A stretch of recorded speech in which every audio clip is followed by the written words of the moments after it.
Two men hauling a wild boar were on their way home when one of them suddenly noticed something. His expression turned tense in an instant. The two hurried over to take a look and found the long-dead skeleton of a man. Nearby lay a long spear. Friday recognized it at once as a weapon used by cannibals, and judging from the tracks and signs around the area, it seemed cannibals had been visiting this deserted island often. The two men immediately grew on edge. To prevent an encounter with the cannibals before it happened, they needed to find the cannibals' camp. Not long after, they discovered an altar left behind by the cannibals. From the ash on the ground Robinson had burned through, Robinson could tell the cannibals had been there only recently. At that news, Friday quickly covered up the tracks they had made earlier. He told Robinson that neither of them should go out again for now, so they wouldn't end up being noticed and targeted by the cannibals. But Robinson was not the type to hide away in a treehouse. He insisted that he had a gun and that the cannibals stood no chance against him. Friday, however, warned him, cannibals are the kind who remember everything. They don't stop until they get what they want, and the harder the target is to deal with, the more they want to eat the person. Hearing that, Robinson immediately lost confidence. Soon after, Robinson set a trap near the treehouse. The mechanism was simple. As soon as someone triggered it, the parrot trapped inside would be released and sent back to the treehouse. The next day, the cannibals arrived on the island. This time they caught two victims, clearly planning to cook them on the spot. When they moved through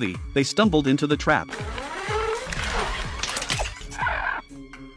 The parrot in the cage was released as well. Meanwhile, Robinson and Friday were fishing in a nearby stream. They looked up just in time to see the parrot flying overhead. The two hurried back to the treehouse to discuss their next move. Robinson proposed a plan: sneak the cannibals' ship away quietly. That way, they could leave the island and also keep the cannibals trapped at least for the time being. Friday thought Robinson was absolutely ruthless. Still, the two acted right away, grabbed their weapons, and headed out. When they reached the shore, they found the ship the cannibals had left behind. Oddly, there was no guard. It was obvious the cannibals didn't know there were other people on the island. The two were thrilled. They loaded supplies into the ship and were just about to leave when a wild man suddenly burst out from the pile of grass. Then more appeared. Both sides instantly erupted into a fight. Even though Friday was knocked down in a sneak attack, Robinson proved his skills. Before long, he took out the two men. They were ready to make their escape when Friday spotted a collar used to restrain prisoners. That meant someone had been brought here. Friday immediately told Robinson and said he wanted to rescue the prisoners. Robinson refused at first, saying it wasn't worth the risk. But once Robinson picked up a necklace on the ground, his mind changed immediately. The two rushed toward the direction of the trap. Up ahead,